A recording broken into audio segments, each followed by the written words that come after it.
On est très heureux d'accueillir Georges Koulimantzakis, qui va nous faire donc une conférence dans le cadre de notre cycle sur la voix des Amérindiens.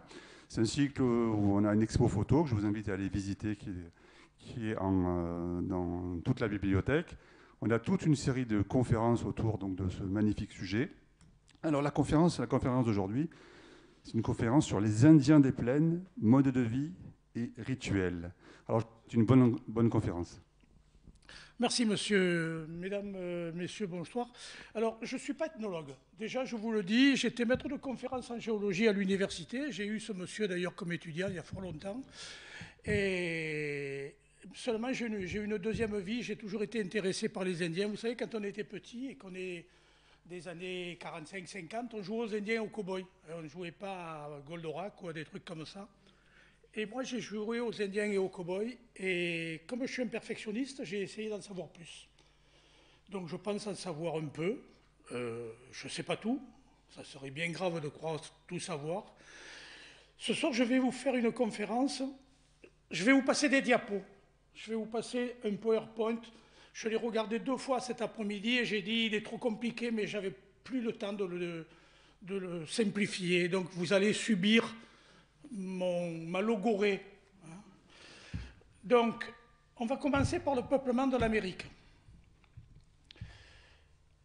L'Amérique, c'est un continent qu'on a appelé, nous, Nouveau Monde, qui a été découvert en 1492 par Christophe Colomb, mais qui avait déjà été visité par les pêcheurs basques, par les Bretons, par les Vikings. Et quand il arrive, Christophe Colomb, ce continent, il n'est pas vide, il y a du monde. Donc, il n'a pas découvert, il a redécouvert un continent qui a été découvert par l'homme. D'où viennent ces hommes? D'où viennent-ils?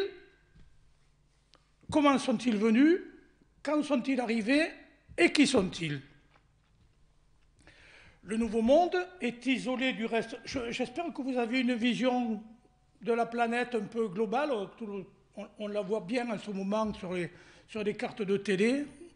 Hein, et on ne voit pas toujours les bons endroits, mais enfin bon, on arrive à voir comment elle est faite. L'Amérique du Nord, est rattachée au continent eurasiatique par un endroit qui s'appelle la Béringie. Et cette Béringie, qui est devenue le détroit de Bering, a une largeur de 80 km et en son milieu, à l'endroit le plus profond, elle a une profondeur de 30 mètres. Donc, ces régions du nord de l'Amérique du Nord et du nord de la Sibérie sont liées aux phénomènes climatiques de glaciation et de déglaciation, et donc aux cycles astronomiques. Voilà un premier, je ne sais pas, ah voilà, j'ai trouvé la souris, mais j'ai fait autre chose. Je vais revenir, voilà. Je ne suis pas PC, moi, il ne faut pas m'en vouloir. Bon, je n'ai pas trouvé la souris, je vais venir là. Voilà, donc vous avez ici l'Eurasie avec la presqu'île du Kamchatka, les îles Aléoutiennes là au milieu, et puis la côte ouest de l'Amérique et la côte est de l'Amérique. En bleu, vous avez... Tu préfères que j'ai ce micro-là? Oui. Allez, c'est bon. En bleu, vous avez une limite de glacier qui va varier suivant le temps et suivant le moment où on se trouve dans la vie de la planète. Si on regarde les limites de temps entre le moment où il y a de l'air chaud et le moment où il y a de l'air froid, le moment où il fait chaud et le moment où il fait froid, les interglaciaires et les glaciaires, on se rend compte qu'on a des limites avec le froid qui monte un peu plus haut en Amérique que ce qu'il monte chez nous en Europe. Il est bien évident que tout ça, c'est pas figé. Les sciences ne sont pas figées, il faut bien se mettre dans la tête que toutes ces dates sont sujettes à caution et à transformation. Les dates que vous voyez marquées là sont des dates BP, c'est-à-dire à partir de 1950.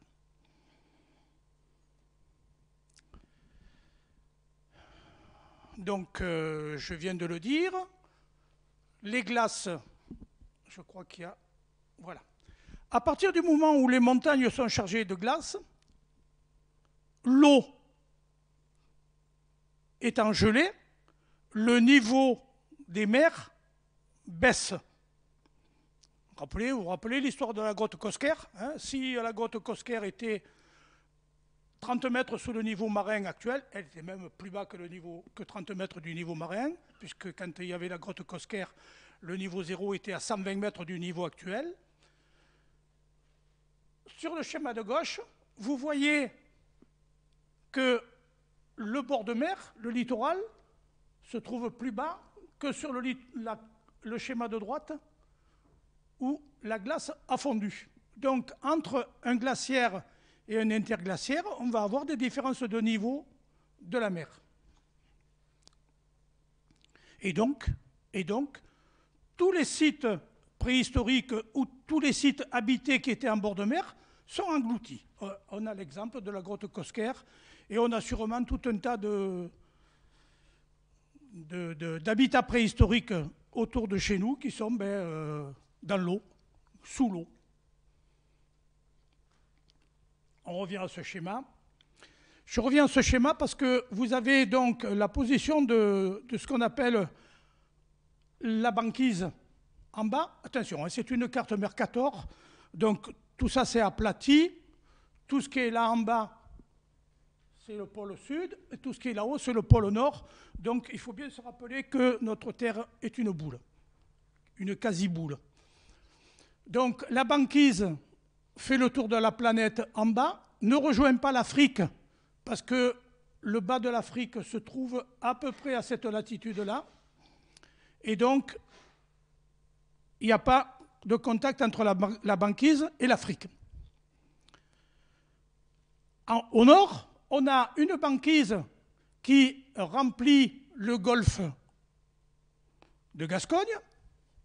Là, vous avez un glacier qui recouvre l'Europe et une banquise qui traverse en avant de l'Islande et du Groenland jusque vers Terre-Neuve et le nord des États du nord-est des États-Unis. Donc, le niveau est bas, il y a des glaces. Comment et par où vont-ils passer s'ils sont passés? 3 hypothèses. La première, on va l'évacuer tout de suite, l'Afrique. On vient de dire que ce n'est pas possible. S'il y a eu un passage de l'Afrique, ça sera plus tard, mais si vous voulez, on en parlera, c'est anecdotique. L'Australie. L'Australie, on a vu qu'il y avait une banquise, mais s'ils ne sont pas passés par là, ils sont passés par des îles en faisant des navigations, et c'est aussi anecdotique, et pas à la même époque. Troisième hypothèse, l'Europe. Alors l'Europe, il y a des chercheurs anglais, il y a un dénommé Bradley qui met l'Europe en tête de liste parce qu'il trouve en Amérique du Nord des outillages préhistoriques taillés qui correspondent à des outillages taillés de la même époque en Europe. Mais ce n'est pas parce qu'il y a une convergence technique qu'on va arriver à avoir les mêmes personnes au même moment. Ça fait quand même 6000 km de banquise à passer. Donc on a beau être un grand chasseur, un grand pêcheur, on ne va pas quand même partir avec femmes et enfants pour faire une émigration, pour aller vers un lieu qu'on ne connaît pas. Ils ne savaient pas où ils allaient. Hein. Par contre, la dernière hypothèse, qui à mon avis est la plus séduisante et sûrement la plus... Alors je vais revenir là. La dernière hypothèse qui est la plus séduisante, c'est qu'au moment où la mer est au plus bas, au moment où la mer est 120 mètres plus bas, on a la langue de terre que j'ai appelée la Béringie, qui va donc être libre d'eau, qui ne va pas être libre de glace et qui ne va pas être libre de neige s'il fait froid, mais on va pouvoir y marcher et on va pouvoir suivre le bord de mer. Hein, le bord de mer, on peut toujours le suivre, même s'il fait froid. Et puis, on peut aussi, si on est un chasseur de rennes ou si on est un chasseur d'animaux marins, on peut récupérer des peaux. Hein. Les Esquimaux, les Inuits font des kayaks. Kayak, c'est le bateau des hommes qui sert à la chasse, dans lequel on peut mettre toute la famille.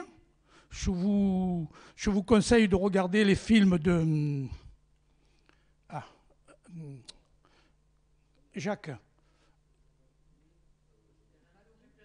Non, non, non, pas Mallory, l'américain. Il y a un film américain qui date des années 30. Nanook, voilà, Nanook. Hein, où le gars sort du kayak, puis il sort un gosse, puis deux gosses, puis une femme, puis deux femmes. Ils sont 5 ou 6 dans le kayak, les uns empilés les uns dans les autres. Mais enfin, c'est fait pour aller d'un endroit qu'on connaît à un autre endroit qu'on connaît. Et puis il y a l'autre bateau, l'Oumiac. L'Oumiac qui est le bateau des femmes et qui sert de camion de déménagement quand on veut aller d'un endroit à l'autre. Hein? Donc, au cours de ces voyages, on peut voyager de loin en loin sans problème, on peut aller très loin. Et puis tous les soirs, on s'arrête, tous les soirs, on fait un campement, et tous les soirs, on dort. Et si on veut y rester 8 jours, on reste 8 jours. Si on s'y trouve bien, parce qu'il y a des phoques, parce qu'il y a des lions de mer, parce qu'il y a ci, parce qu'il y a là, on peut rester là. Mais l'ennui, c'est que nous, préhistoriens, nous, paléontologues, ce lieu, il va être englouti par la mer quand la mer va monter. On va donc faire, le long de ces cheminements,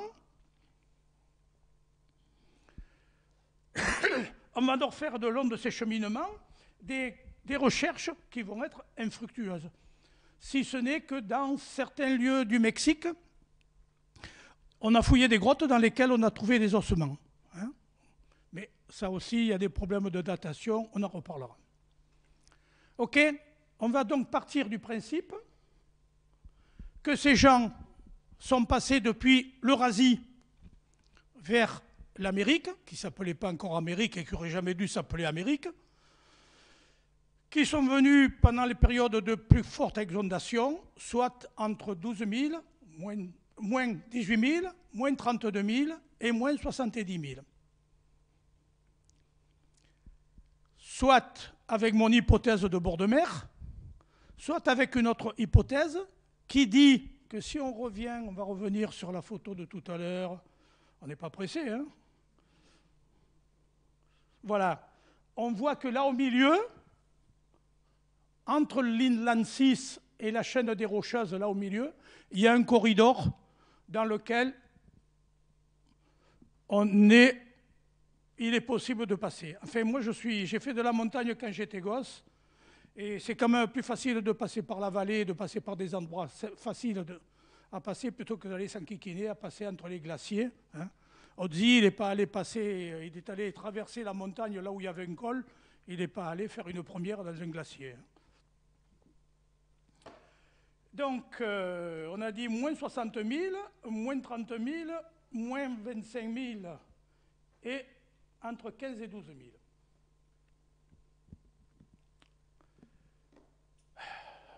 Là, on se trouve avec, donc là c'est une diapo qu'il faut oublier, c'est trop écrit, mauvais cours. Il faut se mettre dans la tête que dernièrement, au mois de mai-juin, au milieu de l'année passée, dans un état de l'Ouest américain, on a trouvé des traces humaines fossilisées, des traces de pas humaines, fossilisées dans des sables.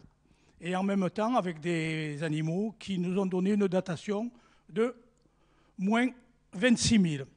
Donc, jusqu'à maintenant, la plus ancienne datation datée par un fossile, une trace de pas, c'est un fossile, hein, une trace de pas, une trace de crotte, une trace de nutrition, une trace de tout un tas de choses comme ça, ça s'appelle un fossile. Et on a donc cette date-là. Il est possible qu'à chacune des périodes où la mer a été basse, il y a eu des migrations.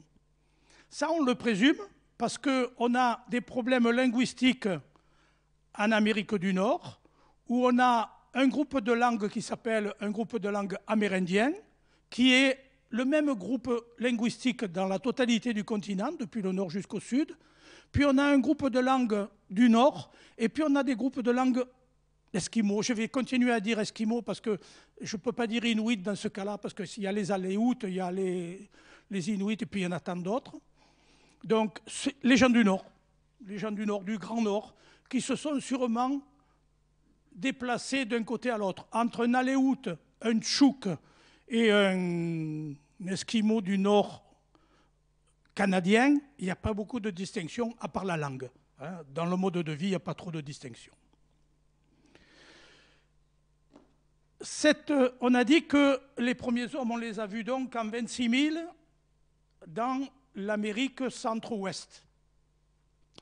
On est quasiment sûr que ces gens-là sont descendus depuis le nord de l'Amérique jusqu'au sud de l'Amérique en moins de 10 000 ans. Si vous êtes un chasseur-cueilleur et que vous allez de campement en campement, chaque génération fait 30, 40, 50 km pour déplacer ces lieux d'approvisionnement. Donc, ils sont descendus, ils sont allés jusqu'au bas de la Terre de Feu, et ils sont remontés en laissant des bouts de population à droite à gauche, qui sont devenus les Patagons, les gens de la Terre de Feu, les Arawaks, les ci, les là, hein, et les gens qui sont devenus ensuite les Incas et tant d'autres. Au point de vue outillage, on a trouvé de l'outillage dans les plaines américaines. Il y a 3 grands types de pointes. Alors, ce qu'on appelle outillage, c'est évidemment l'outillage lithique, les pierres taillées. C'est du paléolithique. On a donc la pointe de Clovis à gauche, la pointe de Folsom, la pointe de Plainsview, et puis des pointes flûtées cannelées, non cannelées, dans les plus récentes. Ça montre une évolution des techniques sur place, parce qu'il n'existe pas de pointe, enfin je ne pense pas, hein. Le préhistorien me contredira s'il faut, des éclats comme sur les Folsom, on n'en trouve pas dans la préhistoire chez nous, hein. Voilà. Les fossiles humains. Quels sont les fossiles humains qu'on trouve? Alors, chacun veut le sien. C'est toujours pareil. Il faut qu'il y ait partout un homme et qu'on trouve cet homme-là. Le plus complet, c'est un homme qu'on a trouvé à Kennewick, à 9500 ans. Et on en a un autre à 11 600 ans, BP, Before Present. Le présent, c'est 1950. Hein. Comme ça, on n'est plus embêté avec Jésus-Christ, la date de sa naissance ou de sa mort à 33 ans près. Hein. Donc là, on a 1950, si je vais faire rebondir les antinucléaires, c'est la date d'apparition du césium après les bombes atomiques dans les sédiments. Okay, mais tant pis, on a fabriqué ça, ça nous sert de repère. Donc, on sait que, là j'affirme, dans l'état actuel de nos connaissances, il n'y a que des homo sapiens, des hommes modernes, on va dire, parce que sapiens, c'est vachement orgueilleux de s'appeler sapiens quand on voit le résultat, sur la planète. Donc ça, je vous l'ai dit, qu'ils sont descendus en moins de 10 000 ans jusqu'au sud de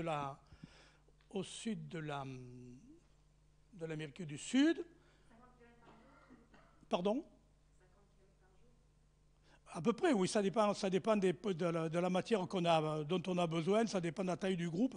Non, pas 30 km par jour, par génération. Par génération, oui. J'ai dit par jour ? Autant pour moi, non. Quand on chasse et qu'on cueille toute la journée, on ne fait pas 30 km, quoi. Hein. Non, soyons sérieux. Ça, c'est parce que vous avez vu le film sur Arte hier soir avec la corde. Donc,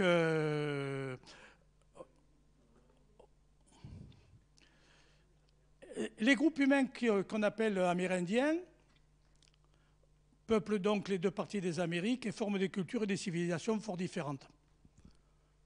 Fort différentes, et qui avaient beaucoup de points communs avec les Castillans qui se sont trouvés arrivés en 1600 et quelques, en 1400 et quelques, et qui ont formé les envahisseurs espagnols.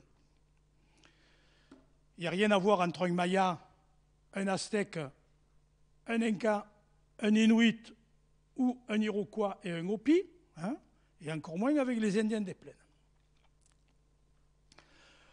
On va parler essentiellement maintenant des Indiens des plaines. Alors, qu'est-ce qu'on appelle les Indiens des plaines? Les Indiens des plaines, ce sont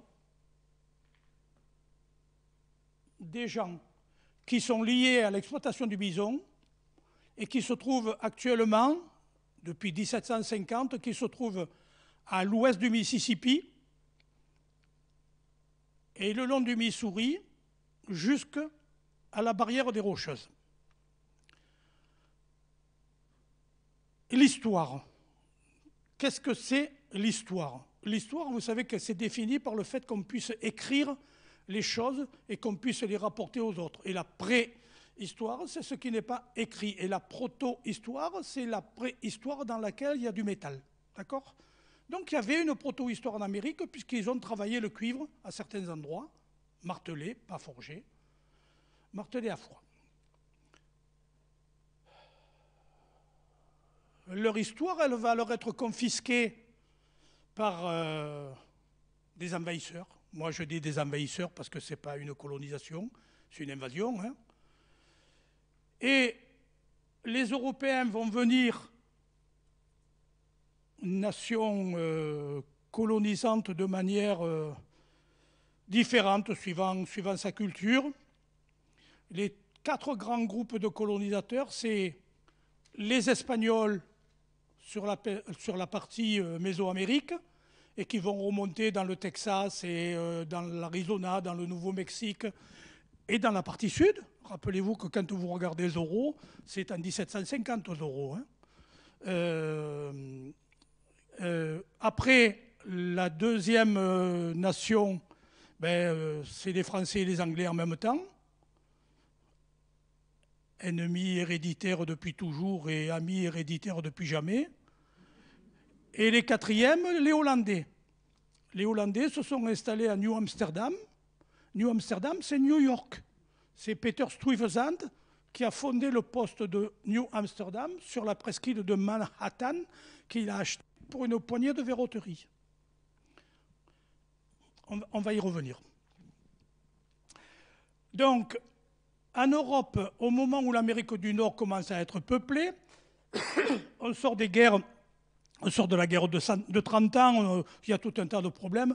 On peut considérer que la population de l'Europe, elle a été dépeuplée par des épidémies de peste, dépeuplée par des guerres. Et on dit qu'il y a 25-26 millions d'habitants en Europe en 1650. En même temps, en Amérique, on peut considérer que, vu le mode de vie que ces gens avaient, on va considérer qu'ils étaient une quinzaine de millions, puisque dans le sud de l'Amérique, on trouve des gens qui cultivent la terre, on trouve des villes, on trouve des lieux habités, on trouve en pays, au Mexique et au Yucatan, on trouve des constructions équivalentes aux pyramides. Mais hélas, les Européens arrivent. Alors ils arrivent pour quelle raison? Ils arrivent parce qu'il y a un grand couillon qui s'appelle Christophe Colomb qui leur a dit « j'ai trouvé là-bas, c'est bien, venez ». Et qu'ensuite il y a des luttes religieuses en Europe, et que tous les gens, tous les anglo-saxons qui sont partis en Amérique, c'est parce qu'ils avaient été virés, parce qu'ils n'étaient pas d'accord avec le curé du coin, le pasteur du coin, et qui voulaient faire leur religion à eux, et qui voulaient être tranquilles de faire leur religion à eux. Donc ils sont partis, ils sont allés foutre le bordel chez les autres. Hein. C'est peut-être un peu cru, mais c'est la stricte vérité, hélas. Ensuite, on a nos amis espagnols qui, eux, sont allés au sud et qui étaient intéressés par quoi? Par l'or, ouais, vous connaissez la suite. Et voilà, on s'en retrouve avec donc une Amérique du Nord qui est peuplée par tout un tas de gens qui ne sont pas obligatoirement recommandables. Qu'est-ce qu'on leur a apporté? Dans un premier temps, des maladies, bien sûr, puisqu'ils n'avaient pas les mêmes que nous. Il a bien fallu qu'on leur en fasse un cadeau. On leur a apporté le métal, on leur a apporté les armes à feu. Quoi qu'il arrive, pour se tuer, l'homme il a toujours été bon, il n'a pas eu besoin qu'on lui donne grand-chose. Avec un gros bout de bâton, il est capable de tuer son voisin. Hein. Les Espagnols, au sud, sont arrivés avec leurs armures et leurs chevaux. Et ça, le cheval, c'est quelque chose d'important dans la vie de l'Amérique du Nord. il faut savoir que le cheval est né en Amérique avant que l'homme y arrive. Il est né aux époques géologiques, et puis au fur et à mesure que le climat changeait, il est passé par la Béringie et il est allé peupler les terres de l'Eurasie. Donc le cheval est d'abord parti d'Amérique et il y est revenu avec les Espagnols. Et en espagnol, mesteño, c'est cheval sauvage. Donc les chevaux qui se sont échappés des lieux d'élevage de chevaux au Texas, au Mexique, en Californie, sont devenus les Mustangs. Mesteño, Mustang, d'accord? On considère qu'après que les Espagnols aient perdu des chevaux, les premiers chevaux sont arrivés en Amérique de l'Est, à l'est du Mississippi. Le Mississippi, c'est une voie verticale au nord-sud. Hein. Mississippi, en Lakota, ça veut dire le grand-père des eaux. Mni, c'est l'eau. Et on a eu donc cette limite verticale au nord-sud qui fait qu'on l'a traversé dans un sens, les Amérindiens l'ont traversé dans un sens pour fuir les Européens qui les poussaient, ceux qui venaient de l'Est du continent, les bisons devant eux, et puis les chevaux ont traversé, et donc en 1750, les chevaux sont passés de l'autre côté du Mississippi. Mais pour les Indiens piétons, c'était que des piétons, ils n'avaient que des chiens pour les aider à porter leur matériel. Le chien, ça s'appelle Shunka en Lakota. Si vous avez vu un homme nommé cheval, au début, il le met à quatre pattes, il lui met une couverture sur le dos, il dit Shunka, Shunka. Voilà, le chien. Et le cheval, qui va devenir le grand chien, Shunka Wakan, Wakan sacré, va permettre à ces gens-là de devenir de meilleurs chasseurs et de meilleurs, enfin pas de meilleurs cavaliers, ils n'étaient pas cavaliers. Ils ont appris à monter à cheval très bien et très vite. Comment vont se faire les contacts avec les colons? Eh bien, c'est simple, hein, avec l'odeur de l'alcool, le goût de l'alcool, le goût de la poudre et le goût de la Bible. Voilà. Hein. Et le goût de la poudre. La poudre, la religion et l'alcool. Malheureusement, on a été intellectuellement capable de rapporter que ça. On va maintenant parler des Lakota. Ça va, c'est pas trop brouillon? Si ça ne vous plaît pas, vous criez. Hein. Pourquoi les Lakota? Alors, pourquoi les Indiens? Bon, je suis né en 1944, et quand j'allais au cinéma Le Provence, au coin du boulevard des Dames et du boulevard de la Major, eh bien, le jeudi après-midi, on regardait les westerns. Hein. Et l'ennui, c'est que quand je regardais les westerns, moi, je ne comprenais pas. Ces mecs-là, ils étaient chez eux, ils étaient tranquilles, peinards, fumaient leur calumet tranquille, ils allaient tuer un bison ou deux, le reste du temps, ils étaient tranquilles, et puis il arrivait des mecs qui gueulaient avec un chapeau sur la tête, des pistolets, et qui les tuaient, qui les assassinaient. Mais c'était d'eux qu'on disait qu'ils étaient violeurs, tueurs, pilleurs. J'ai jamais compris. Alors bon, j'ai peut-être un esprit simple, mais je préfère ma simplicité à certaines autres choses. Pour ceux qui sont plus vieux que moi, qui sont de la génération de ceux qui ont fait la guerre de 14, il y en a de moins en moins. Hein. Du côté des Allemands, il y avait un écrivain qui s'appelait Karl May. Non, moi je bois que de l'alcool. Tu as vu ce que je viens de dire, je ne bois pas d'eau. Karl May, il avait écrit des histoires de Winnetou. Hein, donc les Allemands ont dans leur mythologie, comme moi dans ma mythologie chez mon western du jeudi après-midi, eux ils ont Karl May. Et puis pour les plus jeunes, la majorité d'entre vous bien sûr, il y a Kevin Costner avec Danse avec les loups. Alors Danse avec les loups, c'est bien, mais enfin bon, c'est idyllique, c'est de la romance. Hein, la petite, je ne sais plus comment elle s'appelle, Christine, dressée avec le poing, elle est bien gentillette, mais quand on n'a pas parlé l'anglais depuis, quel âge elle a dans le film, elle a 20 ans.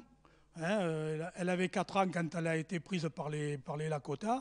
Elle a parlé Lakota, je ne sais pas si elle parle l'anglais au bout de 8 jours, comme elle parle avec monsieur Kevin Costner. Mais enfin, moi, si j'étais une fille, ça m'aiderait à parler l'anglais. Mais enfin, bon. Hein.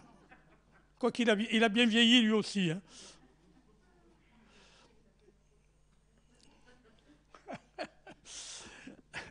Bon, je reviens sérieusement. On a une population, on a dit, d'une quinzaine de millions dans l'Amérique du Nord.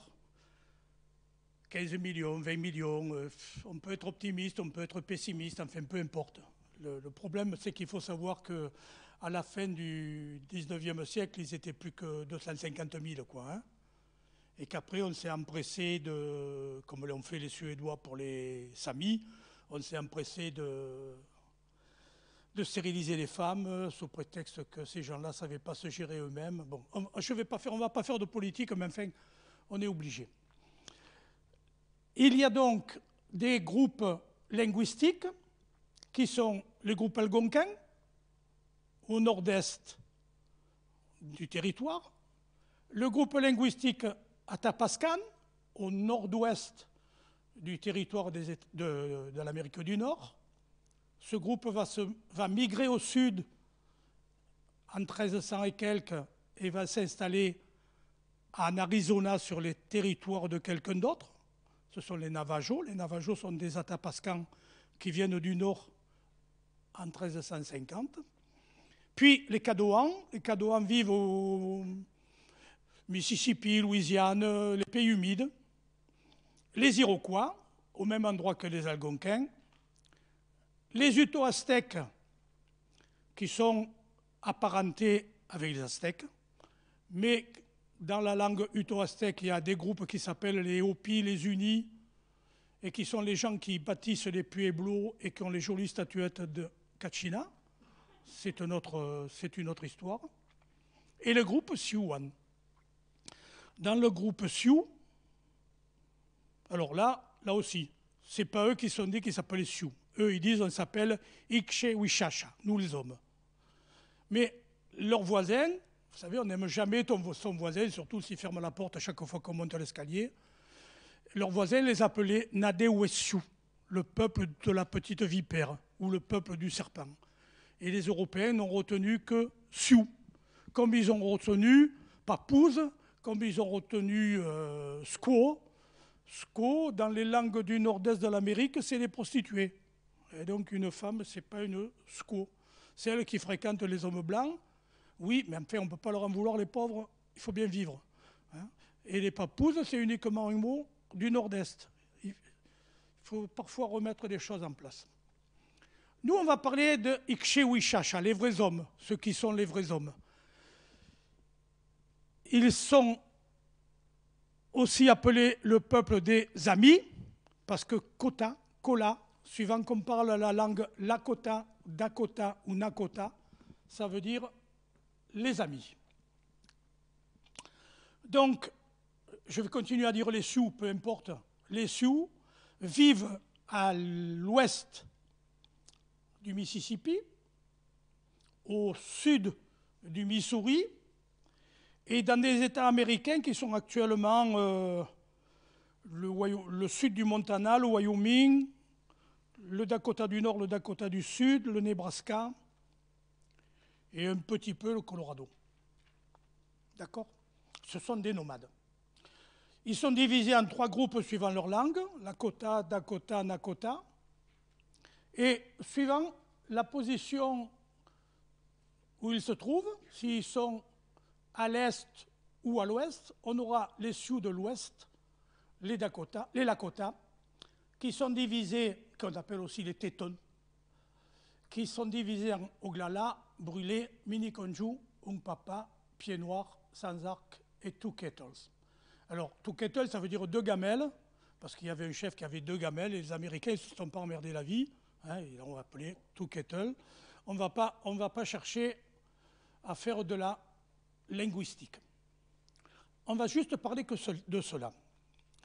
Le mode de vie des autres, Yankton, Yanktonné, Sisseton, Wapketon, Newatan, c'est à peu près le même mode de vie. C'est un mode de vie chasseur-cueilleur. Voilà donc leur position, Nebraska, Dakota du Nord, du Sud, Colorado, Wyoming, c'est ce que j'ai dit, avec au milieu du territoire les montagnes noires.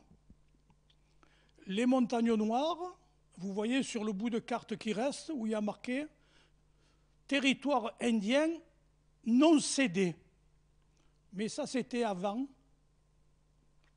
qu'on y trouve de l'or. Donc, une fois qu'on y a eu trouvé de l'or, ben, ça a été cuit. On reviendra là-dessus si on a le temps. Et il faut bien se mettre dans la tête que les États-Unis ont fait toucher la plume ou toucher le calumet aux Indiens, c'est-à-dire on fait des traités aux Indiens, et pas plutôt signé, les traités étaient bafoués. Il y a un bouquin qui s'appelle « 100 ans de déshonneur », qui est écrit par la femme d'un président américain, où elle met en garde sur tous les traités qui ont été trahis. Il n'y a pas un traité qui a été respecté. Enfin, 15 jours, quoi. Hein.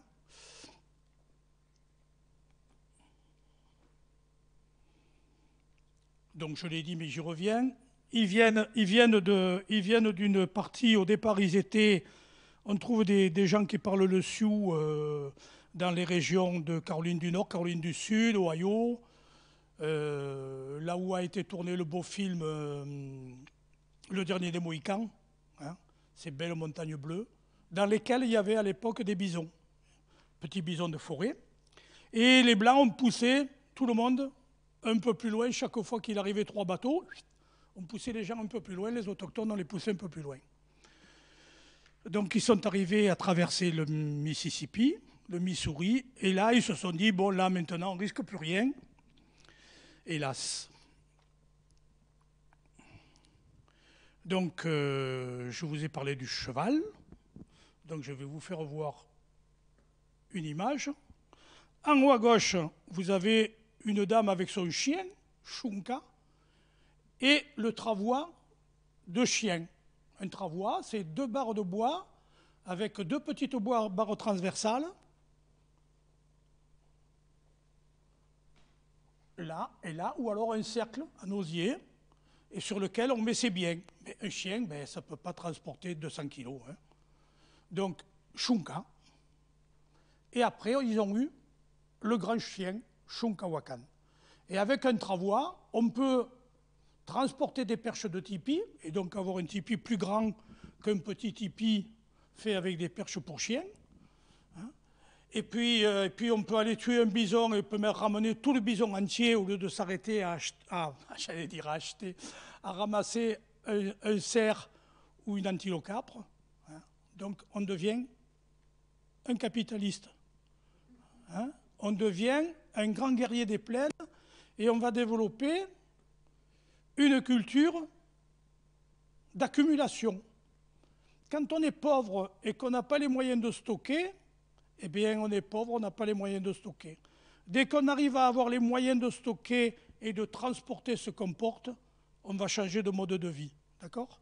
Si vous n'aviez pas les gros chariots qui vous donnent devant l'entrée des supermarchés, vous ne les rempliriez pas. Voilà, c'est tout, hein ? C'est pas compliqué. Le supermarché des Indiens, c'est lui, là. Tatanka, le bison. Hein. Alors, normalement, il ne faudrait pas dire Tatanka. Tatanka, c'est le mâle. Il faudrait dire Pte Oyate, Oyate, le peuple, de la femme bison. C'est toujours chez les Indiens la femme qui a le dessus.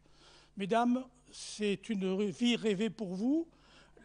Tout ce qui est dans le tipi appartient à la femme. L'homme n'est que de passage. Et s'il fait des choses que la femme n'aime pas, elle prend les clics et les claques du mec, elle les met devant la porte et il retourne chez sa mère. D'accord ? Donc, le bison, les troupeaux de bisons, il y a un... Mais je crois que c'est dans un film où il y a un trappeur qui dit des bisons, il y en avait autant que sur la tête d'une pute avec des cheveux bouclés. Voilà. Hein. Donc, la légende raconte qu'il fallait attendre 2-3 jours avant de pouvoir traverser un endroit où il y avait un troupeau de bisons. 60 millions de bisons au moment de la conquête.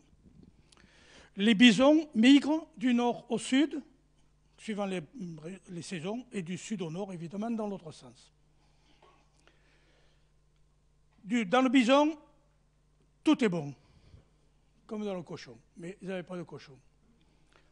On fait des réserves de viande, on fait sécher la viande, on fait de la viande séchée qu'on trouve en Amérique dans les stations-service du jerky. Hein, c'est la méthode des Indiens, c'est du bœuf, mais c'est de la viande qui a séché au soleil. Alors ils trempouillent dans des épices. Mais les Indiens faisaient du washna. Le washna, c'est de la viande séchée.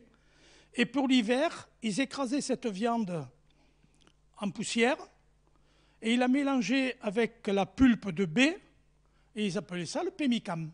Le pemmican, c'est un terme algonquin. C'est une réserve énergétique qui était conservée dans des vessies animales, hein, comme les Écossais font le haggis, ou comme on fait la poche de veau farcie. Eh bien, ils faisaient ce genre de truc, ils faisaient sécher, ils gardaient la nourriture pour l'hiver.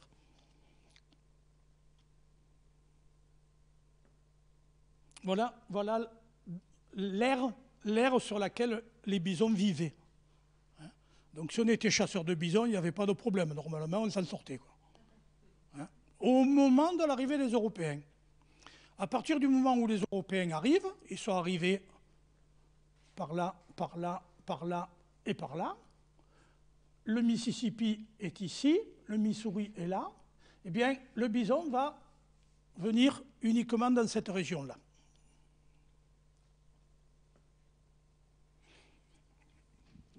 Avant le cheval, comment on chasse le bison? Je ne sais pas si vous avez vu un bison de près, si vous avez eu la chance d'aller traîner dans le Yellowstone, où il y en a le long des routes. Hein. C'est un bestiau qui fait ça au garrot, qui fait 250-300 kilos. On n'a pas trop envie d'aller... Il y a des jobastres toutes les années qui se vont caresser les bisons et qui se font valdinguer. Mais c'est des Américains, on ne peut pas leur en vouloir. Hein. Et donc, c'est un bestiau qui est assez ombrageux. Alors, où on est assez malin pour l'approcher et lui tirer une flèche au bon endroit, et là on a de la chance, ou on fabrique un piège. Ce piège-là, ça s'appelle le piège en trou de serrure. Et si vous regardez un jour des objets amérindiens, vous verrez que sur beaucoup de souliers, sur beaucoup de mocassins, il y a un ornement en trou de serrure, ça vient de là. Qu'est-ce que c'est? C'est une rangée en haut et en bas de piquets, derrière lesquels il y a un cavalier ou une femme ou un gosse qui fait du bruit, qui tape sur un tambour, qui a eu des effaroucheurs. Hein? Et puis, au bout du goulot, il y a un mur de pierre en rond dans lequel on fait rentrer les bisons. Alors, le bison, il a beau faire à cette hauteur, à l'arrêt, il peut sauter 2 mètres de haut. Donc, même si on en perd beaucoup, on en tue pas mal. Donc, ça, c'est l'époque ancienne. Hein? Donc, les piétons poussent les bisons autour de l'enclos, il y a encore des gens qui sont là avec des épieux ou avec des arcs et qui attendent le bison pour en tuer le maximum. Ça, c'est la méthode à l'ancienne. Après, voilà d'autres méthodes. Au lieu de faire un piège, eh bien, on pousse les bisons d'une falaise. Hein, vous vous rappelez, du temps où on était à l'école, on nous racontait qu'à la roche de Solutré, riche, qu'aimait beaucoup notre vénéré camarade Mitterrand-Louis soit-il, il poussait des troupeaux de chevaux depuis Solutré, que les chevaux tombaient, mouraient, c'était que là. Bon, ça c'était bidon, hein, parce que les chevaux, les chevaux morts, ils sont à 100 mètres du bas de la falaise, donc c'était pas ça. Mais là, ici, il y a un lieu en Amérique qui s'appelle Buffalo Gap, dans lequel on voit des troupeaux de bisons qui ont été poussés. Voilà le schéma d'en haut à gauche, où on pousse les troupeaux de bisons. Alors, vous voyez que sur les chevaux, il y a des hommes. Vous voyez qu'en bas à gauche, il y a une femme qui a l'air de dire « je voudrais bien celui-là, il est bien à point ». Et vous voyez qu'à droite, il y a une femme qui est debout sur un cheval, qui a un beau travois, donc c'est un tipi qui doit faire, vu la taille des perches, 4,50 m, 5 mètres. un tipi de riche, quoi. Hein. Et les hommes font la guerre et la chasse, et les femmes font tout le reste. C'est clair, hein, c'est pas compliqué. Mais la guerre et la chasse, c'est déjà pas mal.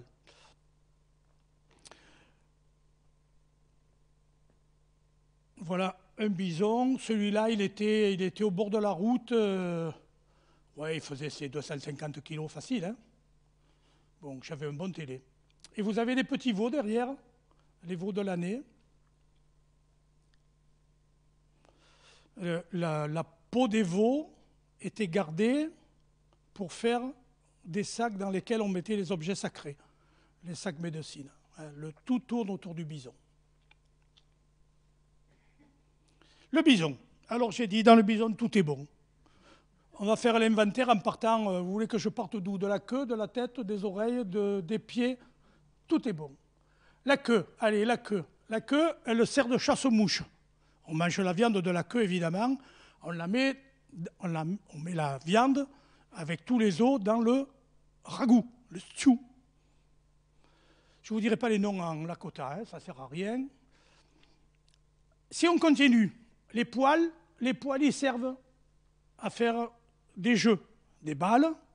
Ils servent à rembourrer les oreillers. Ils servent à rembourrer les berceaux d'enfants. Qu'est-ce qu'on dit? Ils servent à faire des pinceaux. Ils servent à faire de la corde. Ils servent à faire des tours de bouclier. Et ils servent dans l'aisselle. La peau. La peau, elle sert pour faire les tipis. Avant d'avoir de la toile, on fait un tipi avec de la peau. Il faut entre 10 et 12 peaux de bison pour faire un tipi correct. Un tipi qui fait 5 mètres de diamètre. Les vêtements, les pare-flèches. Alors, ce qu'on appelle pare-flèches, ce sont des sacs de forme trapézoïdale ou des sacs en forme cylindrique qui sont faits avec le cuir cru, c'est-à-dire un cuir qui n'est pas tanné, mais qui est tanné mais qui n'est pas souple. Les Américains appelaient ça le Indian Steel, parce qu'ils avaient des boucliers suffisamment épais pour empêcher des balles de mousquet de passer à travers le bouclier. Bouclier, conteneur, crécelle. La peau, évidemment, avec le poil, elle servait de couverture. Elle servait de tapis. Elle servait à faire les mocassins. Après, les cornes. Les cornes, ça sert à faire des chapeaux à cornes. Des cuillères, des gobelets. La graisse, on s'en sert pour faire le pemmican, mélangé avec la viande. La cervelle, elle sert à tanner les peaux. Chaque animal produit une cervelle qui va permettre de tanner la peau de l'animal. Le crâne, je comptais porter un crâne de bison et une pipe, et puis bon, je ne l'ai pas fait. Le crâne de bison, c'est l'autel des Indiens. Hein, l'autel et le calumet, c'est la pierre sainte. Vous savez enfin, je ne sais pas si vous savez, si vous avez un peu d'instruction religieuse, au milieu d'un autel, il y a une pierre sainte dans laquelle il y a une relique. Et donc le calumet, c'est une relique. C'est pareil, c'est la pierre sainte des Indiens. Les dents, ça sert de décoration pour faire des colliers. Les poils longs, la barbe, ça sert pour faire des décorations d'armes et autres. Les sabots bouillis servent à faire de la colle. La crotte sert de combustible, comme chez les Mongols. Hein, chez les Mongols, on va chercher des bouses de yak dans la steppe. Chez les Indiens, on va chercher des bouses dans la steppe. Les tendons sur les muscles servent à faire du fil. Les os, ça sert à faire tous les outils qu'on fait quand on n'a pas de métal, hein, les couteaux, les aiguilles, les alènes, etc., etc. La vessie va servir de récipient hermétique. Donc pour y mettre de l'eau, on le voit dans Danse avec les loups à un moment, les gosses ils reviennent de la rivière, ils ont des vessies. Et ça sert pour mettre la viande pilée à l'intérieur. Les côtes, ça sert pour faire des pointes de flèche. Ça sert pour faire des glissières pour les traîneaux l'hiver. Voilà, et la viande, évidemment, ben, on la mange. Hein. Donc tout est bon dans le bison, rien n'est perdu. Alors c'est pareil avec le cerf. Hein. Avec le cerf, on fait pareil, on récupère tout. Mais puisqu'ils sont tellement liés au bison, ben, c'est simple de se débarrasser des Indiens. Hein. Si on veut se débarrasser des Indiens, il suffit de tuer les bisons. Donc, on va avoir des chasseurs professionnels dans les années après la guerre de sécession, après 65, 1865, qui vont se déplacer dans la forêt, dans la prairie, et qui vont, avec des fusils à longue portée, tuer des bisons comme au stand de tir. Ou alors, il y en a un autre qu'on appelle Buffalo Bill, qui va nourrir les chantiers de chemin de fer et qui avait l'habitude de dire que dès que la carabine est trop chaude parce que j'ai trop tiré, je change de carabine, et qui passait la journée à tuer les bisons. Voilà. Bon, je ne vais pas vous donner mon opinion. Je pense que vous l'avez comprise. Après, une fois qu'il y a eu le chemin de fer, c'était simple, il y avait des safaris chemin de fer. On mettait des gens dans le train avec des fusils, on traversait le troupeau de bisons, et quand on était dans le troupeau de bisons, on tuait les bisons. On les laissait là, parce qu'on était venu juste pour tuer. Voilà une montagne de crânes de bisons récupérés dans la prairie. Comme on était dans une société capitalistique, rien ne se perdait chez les Européens de l'époque. On faisait des engrais phosphatés avec des crânes qui étaient écrasés et broyés. J'ai dit tout à l'heure que les Lakota vivent sous un tipi. Je n'ai pas dit, mais enfin, vous le savez ça. Le tipi, il est fabriqué avec une douzaine de peaux de bison. C'est une tente conique qui est fabriquée de manière très simple. Soit on pose les perches sur un faisceau à 3 perches. Dans le sud, on a 3 perches. Dans le nord, on a 4 perches. Et puis, on va poser dans chacune des croches de ce bâti un certain nombre de perches. Une fois qu'on a positionné ces perches, on attache le haut du faisceau et on pose dans le faisceau une perche qui tient la toile ou la peau de bison qui va devenir le logement. On est sous le tipi, on vit dans le tipi, on meurt sous le tipi, on chasse le bison pour fabriquer des tipis, et tout ce qui est dans le tipi est fait en peau de bison ou en peau de cervidé. Alors, là c'est un tipi familial, hein. Il y a la dame qui est en train de faire sa cuisine, il y a le petit qui est sur une peau là, et il n'y en a pas un autre, donc c'était des enchansages là, le berceau est là. C'est un tipi qui doit faire 5 mètres, 4 mètres 50 de diamètre. C'est pas rond au sol, c'est ovoïde. C'est un ovoïde qui est posé ouvert à l'est, les vents dominants viennent de l'ouest, donc il a une pente moins forte à l'ouest pour que les vents ne l'emportent pas. À l'intérieur du tipi, il y a une doublure qui est faite avec de la peau de bison aussi, à laquelle on pend tout ce qui est nécessaire. Au fond, un grand lit pour le couple. À droite, on reçoit les hommes. À gauche, on reçoit les femmes. Il y a longtemps que j'ai plus dormi sous un tipi, donc je ne me rappelle pas. Vous voyez contre le mur de la doublure, ben, il y a des pare-flèches, donc des sacs, il y a un bouclier, il y a tout un tas de choses qui sont là, qui sont les tiroirs de la commode. Hein, les tiroirs de la commode.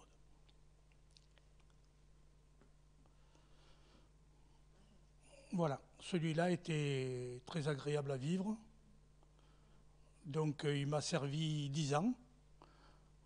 Et à la fin, je ne sais pas si vous avez déjà campé avec des vieilles toiles. Les vieilles toiles laissent passer l'eau. On dit ça perle. Et là, ça ne faisait pas que perler, quoi. C'était des grosses perles. Et vous voyez qu'il est tout noir en haut. Il est tout noir en haut parce qu'on fait le feu à l'intérieur. Pardon? Non, il a vécu 12 mois. Voilà. Voilà Alors ça, c'était un tipi de riche. Voilà les tipis de pauvres malheureux qui sont plus petits, évidemment. Vous voyez qu'ils sont faits sur le tipi de gauche, là en haut à gauche. Il est fait avec 2 types de toiles, parce que quand ils n'avaient pas les moyens, ils recousaient un morceau à côté et ils faisaient avec, quoi. Hein. Après, les tipis peuvent être peints, les tipis peuvent être décorés. Chacun, il fait ce qu'il veut, mais un tipi blanc, c'est agréable à vivre. Un tipi en bison, un tipi en peau de bison, s'il est bien tanné, c'est très agréable à vivre, mais des tipis mal tannés, c'est pas agréable à vivre parce que c'est épais. Mais enfin bon, chacun fait comme il peut. Pardon? Là? La peau? Non, elle n'a plus la peau, elle n'a plus que l'odeur de la fumée. Quand vous avez passé un mois dans un tipi où il y a de la fumée, vous sentez rien d'autre que la fumée, même si vous vous lavez tous les matins. Hein. Voilà, un autre camp. Vous voyez que suivant la date des camps, on a des chariots. Donc ça, c'est des campements 1870, 1880, la fin de la belle période, quoi. Hein. Là, au fond, on voit qu'il y a 2 maisons. C'est actuellement le village de Rosebud, dans le Dakota du Sud. C'est une réserve, la réserve de Rosebud. Et le camp de ces jeunes hommes effrayés par ses chevaux. Pourquoi c'est quoi? Ah, ça, alors là, on va y venir au nom si vous voulez tout à l'heure. On va y venir. Mais ça, c'est la traduction que l'Américain qui a marqué le nom, comme Kouyoumonsakis, c'est la traduction que l'officier d'état civil a donnée à mon nom. Hein. La famille. Alors, je ne sais pas quelle heure il est. 18h56. J'accélère.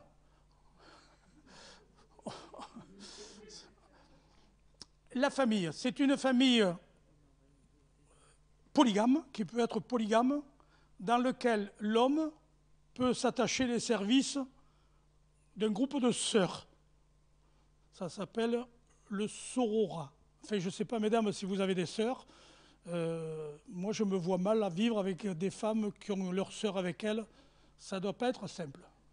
Hein. Le mariage est un mariage matrilinéaire, mais patrilocal.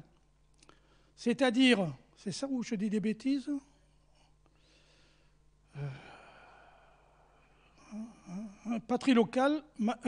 Patrilinéaire, patriarcal, matrilocal. On va vivre chez la mère. On quitte le tipi de sa mère pour aller vivre dans le tipi de sa femme, qui, quand elle vous met à la porte, vous oblige à retourner chez votre mère. Hein? Les couples se marient de 3 manières. Ou on se choisit et on a l'accord des parents, donc on paye des chevaux, une dîme, quelle qu'elle soit. Ou on s'entend avec la fille, on s'en va, on s'échappe 8 jours, et quand on revient, on est marié, quoi. Hein. On a fait Pâques avant les rameaux, donc on est marié. Et puis, les parents peuvent choisir de marier un enfant, mais il n'y a jamais de... C'est un choix, ils ont le choix. Enfin, d'après ce que j'ai pu lire, après... Les mariages sont toujours exogamiques, c'est-à-dire que vu le mode de pensée dans la famille, tous les cousins et toutes les cousines sont appelés frères et sœurs. Toutes les tantes et tous les oncles sont appelés père et mère. Le tabou de l'inceste est un tabou important. Donc on est obligé d'aller chercher dans le groupe familial différent. Le groupe familial, ça va s'appeler un tios paillé. C'est un groupe familial plus ou moins élargi à des amis.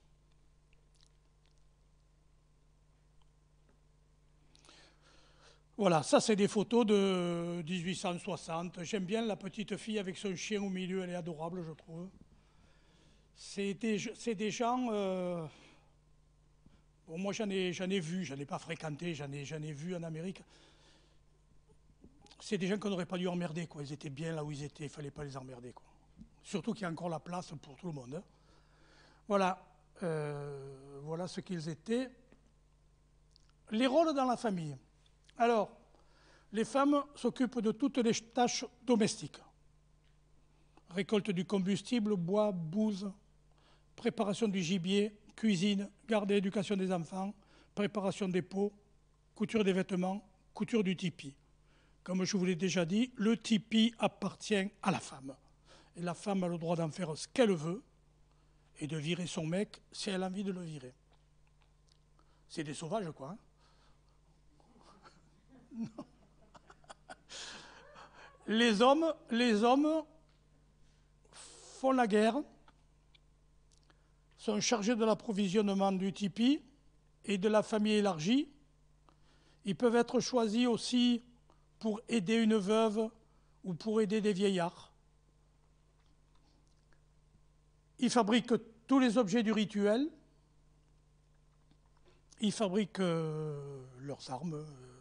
Ils fabriquent tout ce que les femmes leur disent de fabriquer. Si la femme lui dit « j'aimerais bien que tu me ramènes 2 pots de cerf », ben, le mec il va aller chasser 2 cerfs parce qu'on a besoin de 2 pots de cerf dans la maison. Hein. Avec 2 pots de cerf, on fait une veste très agréable. Après, il y a 15 jours, on a posé à quelqu'un qui a posé la question « et les berdaches ?» Alors, les berdaches, c'est un mot qui vient du Moyen-Âge, ça veut dire celui qui ne touche pas l'arc. Le berdache, c'est celui qui refuse d'être dans le schéma masculin, par choix sexuel ou par choix. Par choix. Il fait ce qu'il veut. Chez les Lakotans, on les appelle les 2 esprits, two spirit en anglais, je ne sais pas comment on dit en Lakota. Mais il y a des quand on est sur Facebook, par exemple, avec des Lakota comme amis, on voit apparaître des réunions de two spirit à tel endroit, c'est là. Chez les Indiens des plaines et chez les Indiens du sud-est, Hopi, Navajo, Apache, la sexualité est divisée chez les hommes. Tiens, c'est vrai, chez les femmes, je ne sais pas. Alors, je vais vous dire pourquoi on ne sait pas. Il y a 5 modes sexuels chez les hommes. Ah ben non, mais il y a les femmes avec. Il y a les hommes. Il y a les hommes qui jouent le rôle des femmes. Je n'ai pas dit qu'ils prennent le rôle sexuel des femmes. Il y a ceux qui sont à cheval qui ne savent pas. Donc, homme-homme, c'est ça. Homme-homme, homme-femme, neutre, femme et femme qui prend le rôle des hommes. Voilà, c'est ça. Pour les femmes, je savais. On sait peu de choses sur les femmes parce que on ne sait pas ce qu'elles ont sous leur robe, par exemple. On sait comment les hommes sont habillés, on ne sait pas comment les femmes sont habillées sous leur robe. Parce qu'étant donné que toute l'ethnologie a été faite par des puritains protestants, ils ne sont pas allés voir. Et ils n'ont pas posé les questions aux types qui étaient mariés avec des femmes amérindiennes, alors qu'il y en avait beaucoup, hein, des Français en particulier, qui étaient mariés avec des Amérindiennes. C'est la différence entre les Français et les Anglo-Saxons. Je fais une aparté. L'anglais vient avec sa femme et ne se mélange pas. Le néerlandais vient avec sa femme et ne se mélange pas. Le français, il vient sans sa femme parce que les femmes ne veulent pas le suivre. Et il est bien obligé de se mélanger. Et après Louis XV fait venir les filles du roi, parce que s'il veut développer la colonie de Québec, il faut des femmes pour que cette colonie se développe. Okay ? Donc c'est la volonté du roi d'amener des femmes pour que les femmes produisent des enfants avec les hommes qui sont là. Mais les Français ont toujours vécu avec les Indiennes. Quand vous allez dans les plaines, d'abord, quand vous dites vous êtes français, oh, you are French, oh, my grandfather was French. Il y a toujours un ancêtre qui traîne et qui a été français. Hein?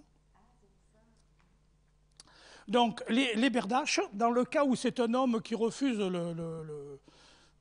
d'être un homme et qui ne veut pas qu'on lui colle des obligations masculines, il peut choisir de s'habiller comme une femme, de vivre avec les femmes. Mais c'est un bon plan pour le mec qui récupère un berdache parce qu'avec la force d'un homme, il a une force de travail qui va s'associer à ses femmes. Il va donc avoir... Il n'y a pas de machine, hein? Il n'y a pas de machine. Il peut s'habiller en femme ou non, c'est le choix. C'est lui qui va choisir. Hein? Voilà. Donc, ensuite, ils ont un très grand rôle dans les rituels. 2 esprits. Qu'est-ce qui me fait ce truc-là? Voilà, vous voyez, là vous avez à gauche une femme qui est en train d'assouplir une peau de bison sur un cadre, et une autre qui est en train d'assouplir une peau de bison par terre. Il faut gratter, assouplir, c'est un travail de dingue. Hein. La guerre.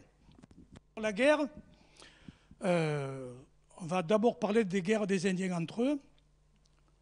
Ce sont des guerres tribales, au départ, qui sont des razzias ou des vendettas. On est venu nous voler 2 chevaux, au moment où ils ont des chevaux, donc on va les attaquer, on va leur en voler 4. Puis si on leur en vole 50, ça sera encore mieux. Ils ont tué mon père, donc je fais le tour de tous les amis. Ils ont tué mon père parce qu'il était sur leur terre, parce qu'il n'avait rien à y foutre et qu'il est mort. Je fais le tour de tous mes amis, il faut venger. Hein, on est un homme, ça s'appelle une sodalité, c'est une société guerrière. On récupère donc des biens, des chevaux, des femmes, et puis tout ce qu'on peut passer, tout ce qu'on peut faucher au passage. Il est important de montrer sa bravoure à la guerre, mais pour montrer sa bravoure, il n'est pas nécessaire de tuer. Il faut compter un coup. Si vous avez vu jouer Little Big Man, hein, à un moment, il y a un Américain qui tue les Indiens qui partent. Et il dit comment il nous tire dans le dos, mais on avait compté un coup sur lui, il était mort. Donc puisqu'il était mort, il ne pouvait pas nous tirer. Hein. Donc, ce n'est pas le même mode. On porte un coup sur un ennemi. On porte à main nue un coup sur un ennemi qui lui est armé. On est plus fort que lui, puisqu'il ne nous a pas tués, mais que nous, on l'a touché. On porte un coup, on compte un coup en ramassant un ami qui est tombé de cheval ou qui a été blessé, en le ramassant et en le ramenant au camp. C'est pas tuer pour tuer. Enfin, qu'ils sont, je ne dis pas qu'ils sont blancs comme neige, hein. Ne me faites pas dire ce que je n'ai pas dit. Là, il manque un petit truc, là. Ouais, il manque un petit truc, c'est le scalp. Alors, le scalp. Le scalp existe en Europe depuis la préhistoire. Les Scythes récupèrent des têtes. À Entremont, il y a des têtes. Donc, rappelez-vous qu'ils n'ont rien inventé. Ce sont les Hollandais qui ont voulu interdire l'accès de Manhattan aux Indiens qui venaient sans arrêt leur quémander quelque chose, qui ont demandé à ce qu'on leur ramène, ils ont mis des primes sur des têtes d'hommes, de femmes ou d'enfants. Et suivant que c'était un homme, une femme ou un enfant, c'était plus ou moins cher. D'accord? Puis après, quand même, se trimballer avec 4 têtes à la main, c'est encombrant. Hein. Donc, ils ont dit, pour le même prix, vous prenez que le scalp. Hein. Donc, ce n'est pas les Indiens qui ont inventé le scalp. Ils s'en sont servis, hein, mais ce n'est pas eux qui l'ont inventé. Ne leur mettons pas ça sur le dos.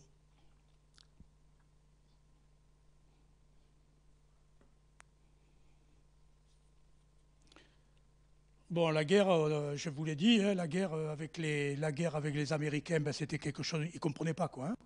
On leur faisait Ils n'ont jamais interdit aux Américains de s'installer.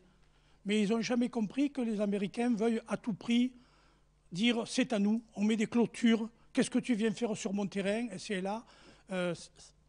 C'était des gens qui étaient libres et qu'il fallait laisser libres. Les seuls qui ont voulu jouer le jeu, c'était les Cherokees. Les Cherokees, ils ont fait des villages, ils ont fabriqué un journal avec une écriture à eux, qu'a écrite leur chef Sequoyah. Sequoyah, c'est un chef Cherokee. Ils ont fait une constitution, ils avaient des esclaves, sont rentrés dans le jeu de la culture américaine. Et puis un beau jour, les soldats sont arrivés, leur ont dit, bon, mais vous jouez plus, on va vous mener là-bas en Oklahoma. Ça s'appelle la piste des larmes, 1500 km, et je ne sais combien de morts. Hein, voilà. Donc la guerre, ils n'ont pas toujours compris ce qui se passait. Ils n'ont jamais été de bons cultivateurs non plus, parce que ils ont planté les 3 sœurs. Hein. Les 3 sœurs, c'est la courge, le tabac et le haricot. Ils ont planté des tomates, mais c'était de l'horticulture. Ils avaient un petit jardin, et quand ils passaient, ils récoltaient ce qu'ils avaient laissé pousser. Mais s'il y avait un troupeau de bisons qui passait, ils laissaient tout tomber, ils allaient à la chasse, quoi. C'était des chasseurs.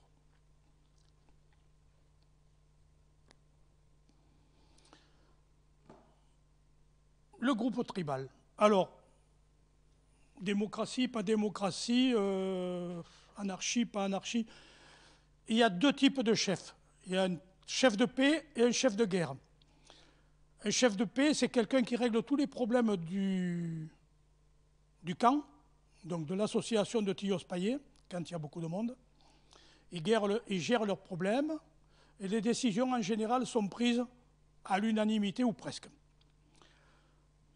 Ou presque. La deuxième, ce sont en général les hommes âgés, évidemment, ceux qui sont censés avoir le plus d'expérience, ça aussi c'est un mythe.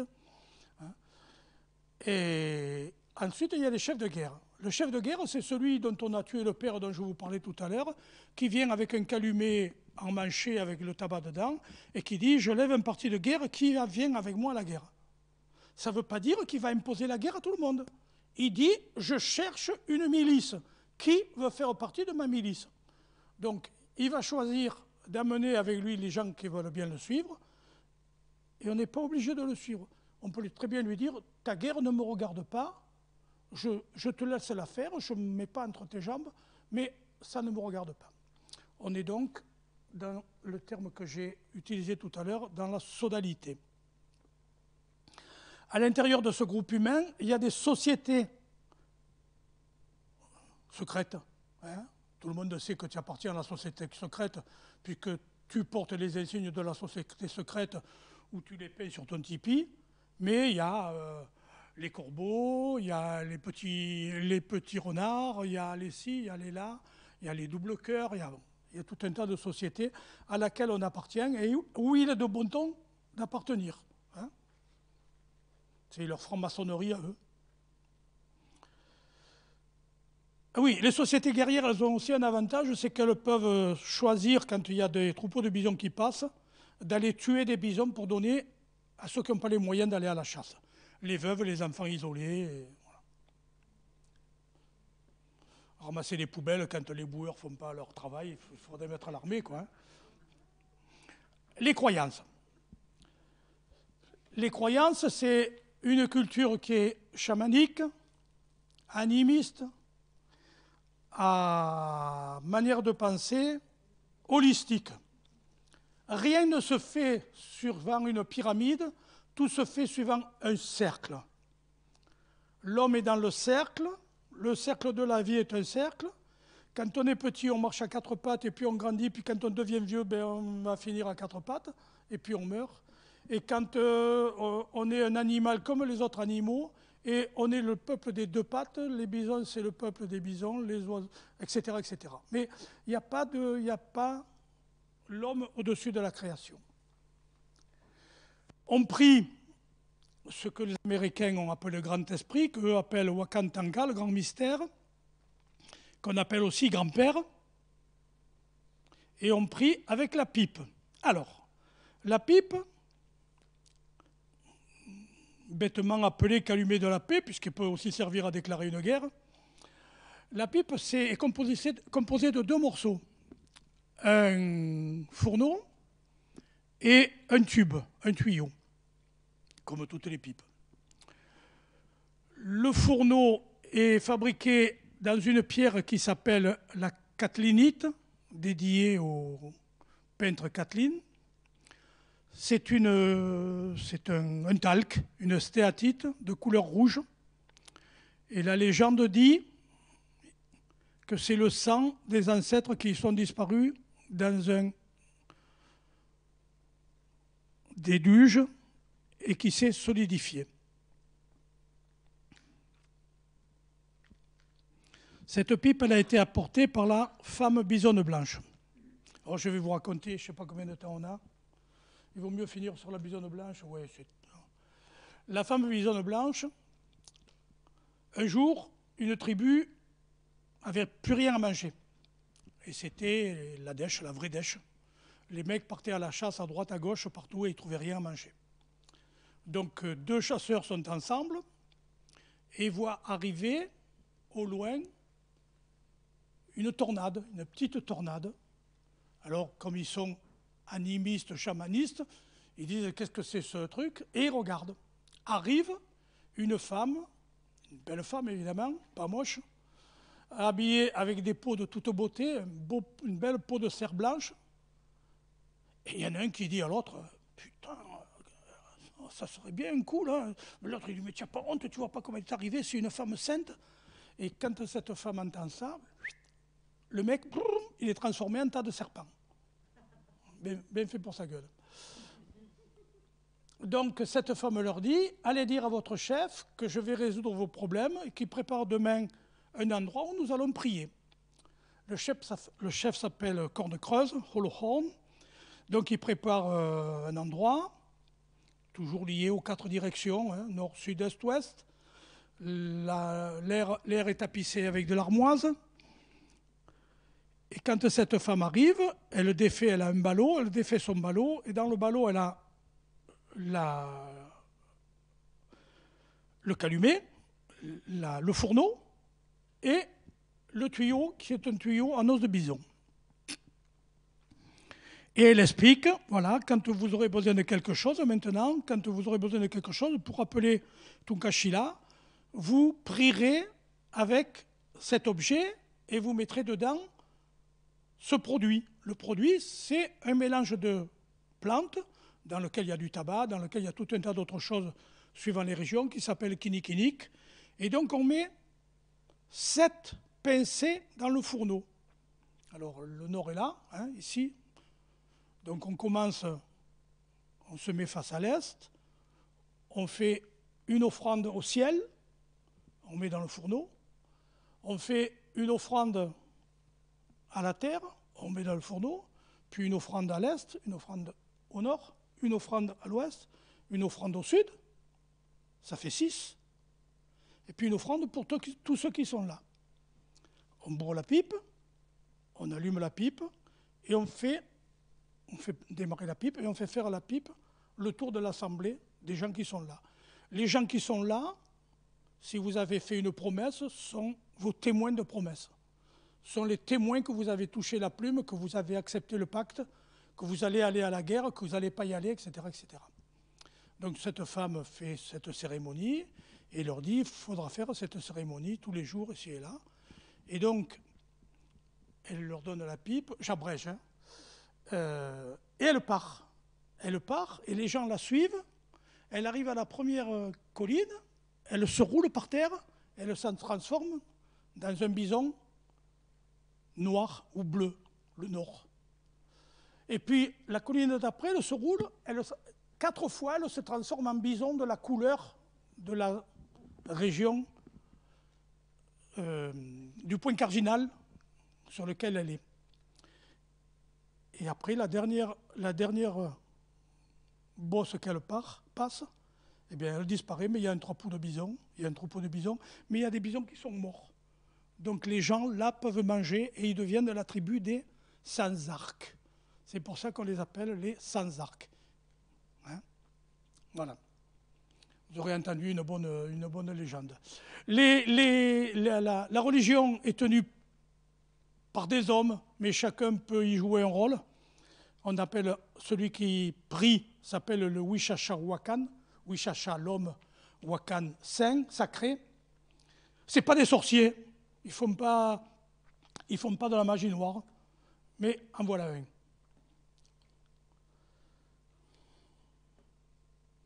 Voilà une pipe avec un crâne de bison, un porteur à pipe. Les rituels. Alors, il y a 7 rituels. Si vous trouvez, je crois qu'il est ressorti en paillot, rite secret des Indiens Sioux.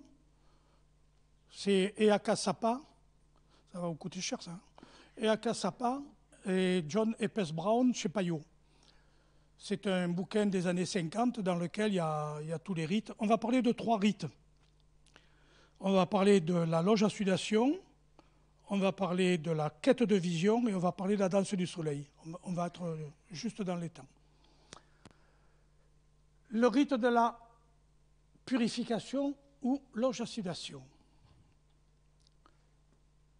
Grossièrement, c'est une petite hutte en sol dans laquelle on fait un trou. On va recouvrir cette loge avec des peaux de bison ou des couvertures, et au milieu on va mettre dans le trou, ici, là au milieu, on va mettre dans le trou des cailloux. Alors en général, c'est des roches volcaniques. En Amérique, il y a beaucoup de roches volcaniques. Toutes les plaines, c'est du volcanisme, donc on trouve des pierres volcaniques. Ces pierres volcaniques vont être chauffées au blanc et on va mettre les pierres dans le trou, 7 par 7. Toujours pareil. Un pour en haut, un pour en bas, un pour chaque point et un pour nous tous.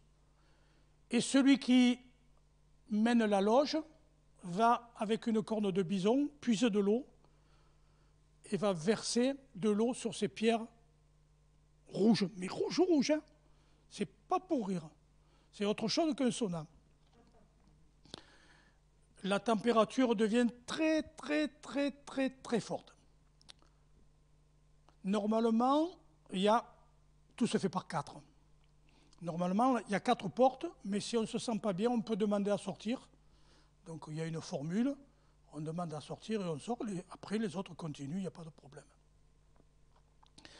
Et ça, on le fait si on veut effacer des erreurs qu'on a faites, si on a fait une erreur en allant chasser à une période où il ne fallait pas chasser, on le fait si on a tué, etc. etc. C'est un rite de purification.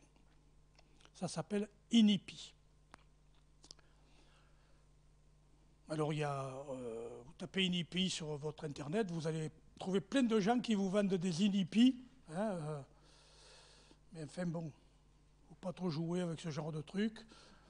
Si vous voulez de bonnes adresses, je ne sais pas si j'en connaîtrai encore maintenant. Le deuxième rite dont on va parler, c'est la quête de vision. Alors, la quête de vision, je n'ai pas d'image parce que c'est quelque chose de secret. On décide à un moment qu'on va, quand on a 15, 16 ans, quand on a un nom mais qu'on veut changer de nom, on décide de faire une quête de vision. On va voir le médecin man, on va voir le Wishachawakan, et on lui dit, voilà, je voudrais faire l'ambléchia. Et donc il va vous guider, ça va être votre guide spirituel, il va vous mener sur une montagne, il va vous mettre dans un petit carré qui fait 1 mètre de côté, avec 4 piquets, une bande de tissu ou un fil qui va fermer ce carré rituellement. Sur ce carré, il y aura des pompons avec du tabac, il y aura des offrandes qu'auront fait votre famille, des morceaux de peau que les gens auront donnés pour vous. Et vous allez rester là tant que vous n'aurez pas eu de vision, sans boire, sans manger, en essayant de ne pas dormir, etc. etc. D'accord? Et souvent, ils avaient une vision. Mais vu que ça ne servait pas de leur cerveau comme nous servons nous, étant plus près de la nature, ils avaient des choses différentes que nous qui se passaient. Une fois qu'on a eu la vision, on a le droit de... On y monte avec son calumet, évidemment, le calumet est toujours là. Hein. Une fois qu'on a eu la vision, on redescend voir l'homme médecine, on lui explique la vision, et il vous dit ce qu'il faut faire. Voilà. Le troisième grand rite, c'est la danse du soleil. Alors, la danse du soleil, ça se fait au moment de l'été, quand toutes les nations sont ensemble, quand il y a un grand camp. Ce sont des gens qui décident de donner leur corps au soleil. Je ne sais pas si vous avez vu Un homme nommé Cheval, le retour, la revanche. Il y a une danse du soleil qui est bien faite.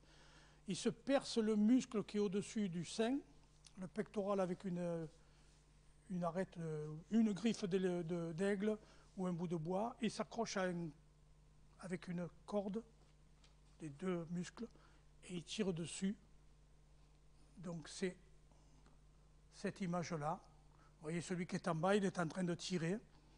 Il a un sifflet dans la bouche, et ça permet à l'homme médecin de savoir, parce qu'au bout du sifflet, il y a un petit duvet, ça permet à l'homme médecin de savoir s'il respire encore. Voilà. Alors, oui, c'est sûr que pour les Quakers ou pour toutes les sectes anglo-saxonnes, ça paraît être des sauvages. Mais qu'est-ce qui nous appartient en propre à nous, à part notre corps et notre vie? S'il y a une divinité, il n'y a que ça qu'on peut lui offrir, hein. C'est mon point de vue.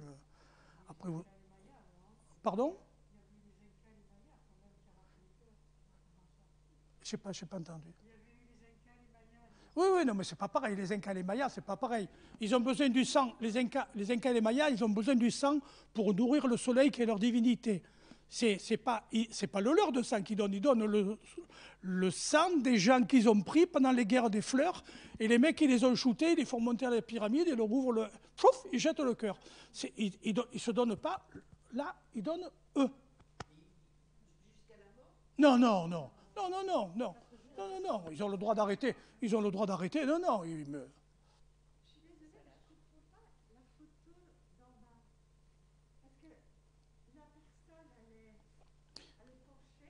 Il y a un mât au milieu. Il y a un mât au milieu là-haut.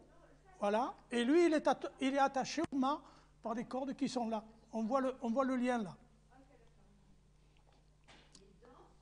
Et il danse. Et il tourne autour en regardant le soleil. Hein, c'est la danse face au soleil. Ça dure 3-4 jours, ça dépend les chairs. Voilà. À la fin de la période glorieuse, il y en a un qui a inventé une danse qui s'appelait la ghost dance, la danse des esprits. Cette ghost dance, c'est un pailloute du nom de Vovoka, qui a dit, on va danser, et quand on aura fini de danser, la terre va se retourner, elle va engloutir tous les Wachichus, les hommes blancs, et vont revenir les bisons et nos ancêtres. Manque de peau, ben, ils ont tous été massacrés à coups de fusil. Hein. Les derniers danseurs, ils ont été massacrés au cours du massacre de Wounded Knee. Hein. Voilà. Par le 7e de cavalerie, qui, vu qu'ils avaient pris la pâtée 10 ans avant, il fallait bien qu'ils se vengent sur des gens qui n'avaient pas d'armes. La mort est considérée comme un passage d'un temps à l'autre. Il n'y a pas d'enterrement, il y a un échafaud funéraire. On met les gens sur un échafaud funéraire. Et quand tout tombe en miettes, on récupère les crânes, les os durs, et puis on en fait des tas. On fait des cercles dans la prairie, il y a des os durs. Oui, c'est mangé par tout ce qu'on veut. Comme chez les Mongols. Hein. Chez les Mongols, il y a ça, ou comme aux Zanskar, où on coupe les gens en morceaux pour que ce soit les vautours qui les mangent. C'est juste retour à la nature, quoi. Voilà. J'ai un petit chapitre derrière que je ne vais pas entamer, parce que Thierry va me rentrer dedans. Je ne sais pas quelle heure il est. Oh, je suis dans les temps. On est très en retard. Mais non, on va prendre 2-3 questions pour c'est 27. Allez-y, monsieur.